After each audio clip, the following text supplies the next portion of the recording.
Welcome back, truth-seeking chi masters. In this video, I'd like to share my experience of giving up alcohol for nearly 7 years now. So,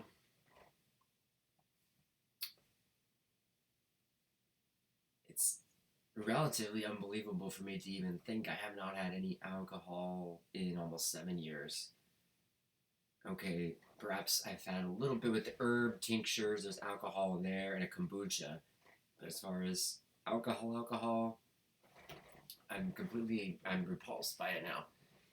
And I've noticed, because I don't do that now,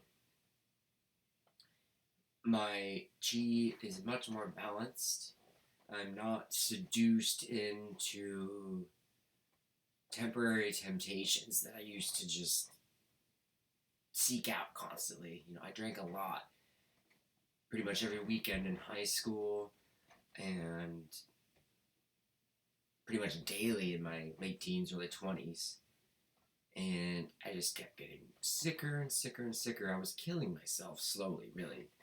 It's a slow type of way to kill yourself if you're drinking every single day, like I was for a while. And it's not that I planned to give it up completely. It just happened. And what I can say is there's a lot of pressure from people to do things that ordinarily their highest and brightest self would not do, just because of the social norms or the pressure of wanting to fit in. It's a little bit awkward back when we could actually go out and be real people and meet at places, and it was a little bit awkward if you didn't drink with them, right? You just, I just have a water, or I'll just have a juice or something. But the bottom line is, only you know what is best for you. And I'm not condemning alcohol as the worst thing in the world if done in moderation. And of course, there's some great health benefits in red wine with the resveratrol, and it's a blood mover. It's gonna stimulate the chi in other ways, and it gives you that temporary connection to the spirit realm, right?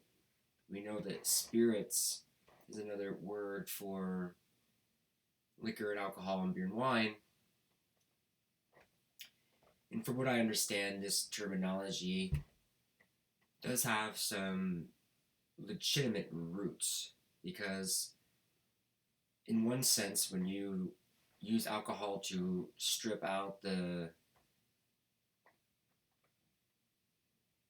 extract of an herb, for instance, you're pulling that essence from the herb, and the alcohol facilitates this. And so in a sense, the alcohol is stripping away a piece of our spirit that then splits the veil a little bit more for us for that period of time. And from what I've read, the natives here, they specifically would use the alcohol in small quantities for that very purpose on occasion, for their spiritual rituals and to communicate in that realm. So even though I've gone completely celibate, if you will, with alcohol for a long period, it doesn't mean it's the best thing. It turns out for me it has been.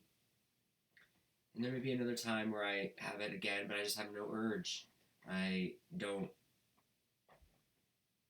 don't consider it to be beneficial for me.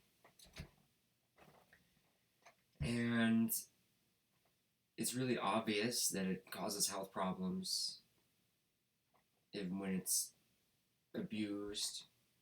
We all know this. It's not exactly a secret. There's warnings on the label saying,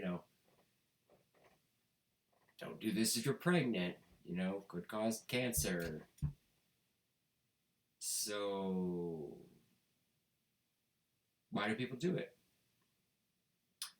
and ask yourself, why do you do what you do, and at what level are you sabotaging yourself? We all are experiencing a self-sabotage pattern of some sort. The riddle is to figure out those patterns and to eradicate them. And for me, drinking alcohol was a real problem many, many, many years ago. And so now I can remember a time when I was a little boy and my parents let me try a sip of beer, and I was completely repulsed by it, actually. But I didn't think about it much, and then years went by, and as a teenager, I began, to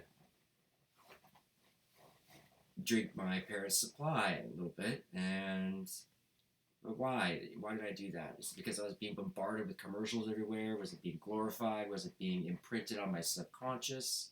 Why did I do that? Did I want to be cool? I'm not sure, but I am sure the very, very, very first time I ever remember drinking an alcoholic beverage, I really didn't like it. And so now I feel I have returned back to that pure state. And I just want to share with you, it is possible. If you're struggling with an addiction to anything, it's very possible. It's very possible to come back to center and not allow yourself to be leaning on a crutch to connect to the spiritual realm or to feel better or to feel euphoria. It can help, but ultimately we are our own power source to source. That's my little talk about this for now. I look forward to sharing more of my inner truth with you. May your day be blissful, centered, rooted and grounded to the earth while we experience and play in this realm together.